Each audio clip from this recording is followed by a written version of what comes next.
Hello and welcome to a YouTube review for Group F, the most interesting of groups. We're going to start with Germany, Hungary. I think this obviously is the lesser of the games today, but I think this is still going to be a good game. Hungary impressed me against France. I thought they defended very well, they countered well, they were good from set pieces. I was impressed by Nagy in the middle of the field. I think they're very well drilled.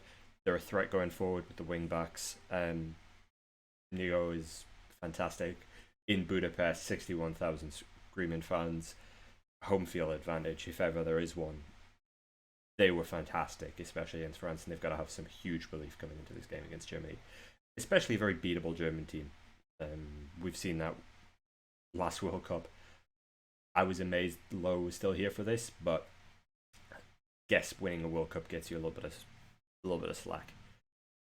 What we're looking at here, I think, pretty solid formation from Germany.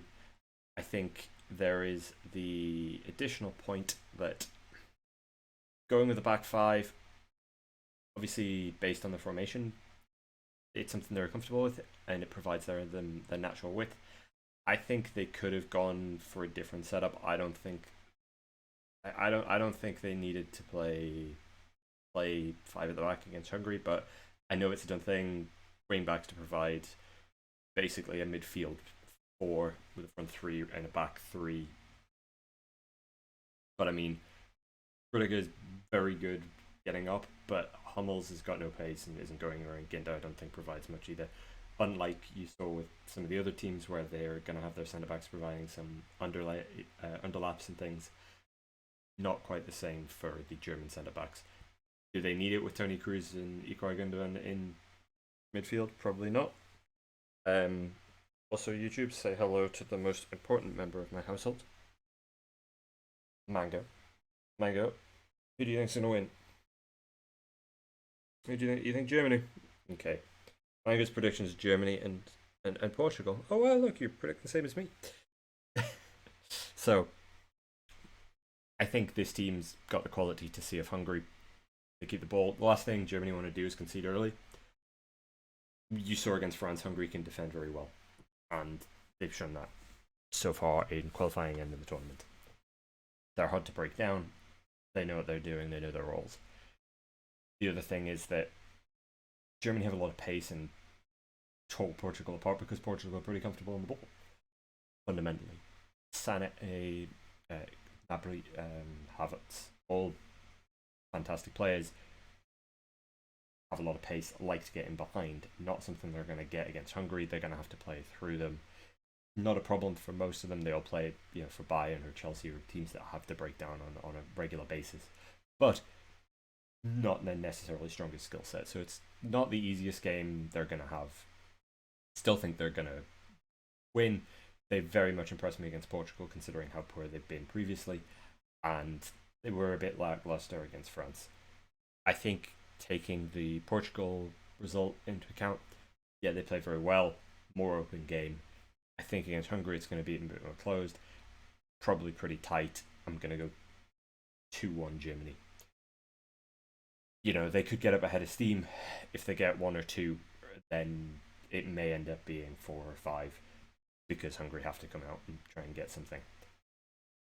Fundamentally, I think Hungary did well to get here. They've definitely brought through an interesting and better batch of players in recent years. And I fully expect to see them in more tournaments over the next years. Hopefully, they can turn this into a bit more growth similar to Scotland and really bring through a higher class of players and boost the level of their nation in the way that Belgium have done. If you look at Belgium from the late 90s, they were never historically a fantastic team, and look where they are now. It's not impossible with the correct set behind them to really help bring through some smaller nations.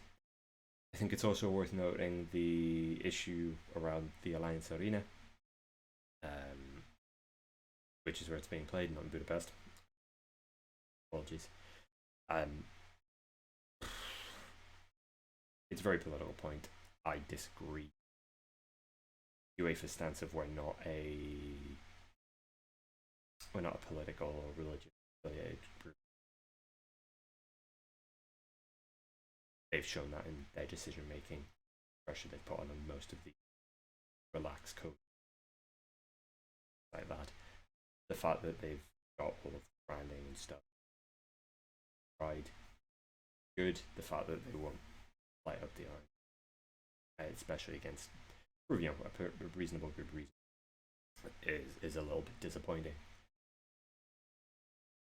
I hope people call out the hypocrisy from UEFA, but I don't think fundamentally much.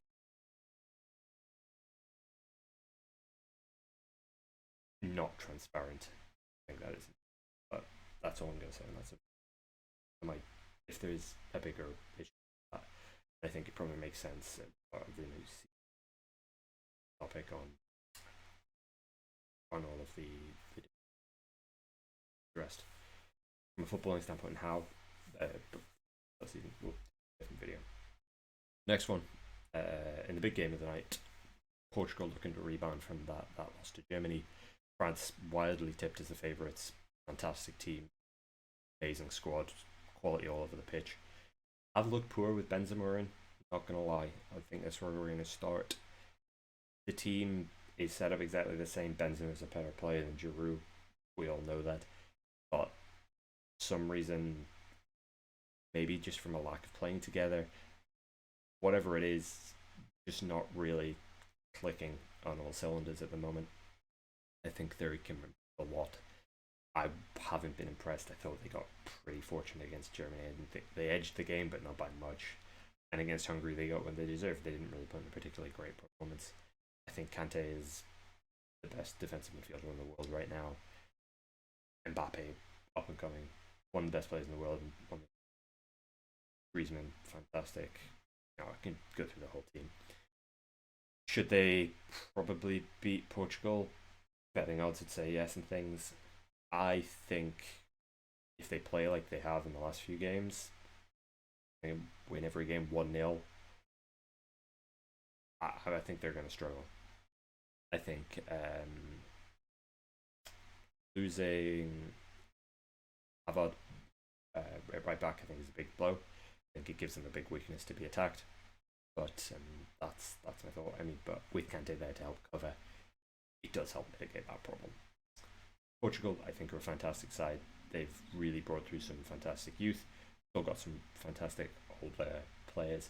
Bernardo Silva, top quality, probably going to leave Man City. Renato Sanchez, Jean Moutinho has been. Everybody knows who Cristiano Ronaldo, top class. Very good. Pepe still putting in a shift in the Portuguese league. Has that sort of fire. And Ruben Diaz, best defender in the Premier League, arguably the best defender in the world, given Van Dijk's injury.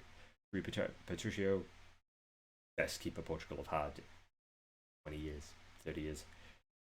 Solid team, very, very, very good team. I think, given the performance against Germany, and they have won Euros, it's not like they don't know how to win against good teams. I fully expect Portugal to win this game 2-1. Sounds a bit strange, but I think France have been lackluster. I don't think they've particularly impressed me at all. I think Portugal will be up for it, especially after the rounding. And I think it'll be a feisty game. I think it'll be pretty entertaining because both teams aren't guaranteed anything. And I think it'll be very, very open, attacking, pressing. We'll get to see the best of hopefully Mbappe, Ronaldo, Bernardo Silva. I think we're going to see some fantastic attacking football, free-flowing counter-attacks. I think we're going to see some meaty challenges. I think it's going to be a fantastic game, but I'm going to go with Portugal 2-1. Prediction for that. So after today's games, just ahead of the future videos, what we're going to do, we're going to look at how all of the teams line up. We've got a rough idea already where we know things are going. I'm going to put together a video. We're going to do the review before the games with the lineups again, same as before, but I'm going to put together a slightly longer form video, probably, that breaks down routes to the tournament, who I see winning each game based on what we've seen so far.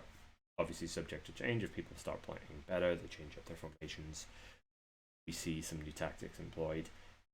Nobody seems to have made any massive changes yet from what got them here in qualifying. Understandable. But we'll see how it progresses as the tournament goes on, depending which players might be missing out through injury or COVID or what have you. So I think that's going to be an interesting breakdown. But yeah, we'll see where this goes. Thank you for watching. Any info, any input, please let me know in the comments. Yeah, if you like the videos, you might see more of these. Please. All right. Ciao.